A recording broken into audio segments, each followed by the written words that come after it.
James had spent his entire life shaping wood into beautiful homes. For over 40 years, he had worked as a carpenter, pouring his heart into every nail, beam, and plank. His hands, though worn and calloused, held the precision of an artist. But now, as he neared retirement, he was tired. He longed for rest.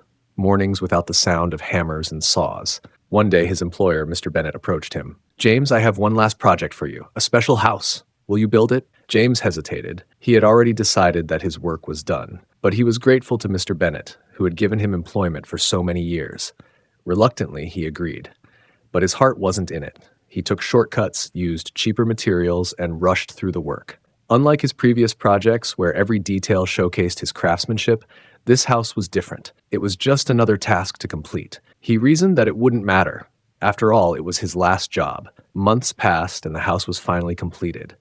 It stood tall, but James knew it was not his best work.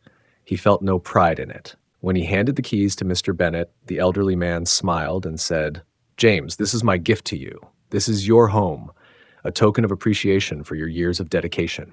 James was speechless. His heart sank as he looked at the house he had built.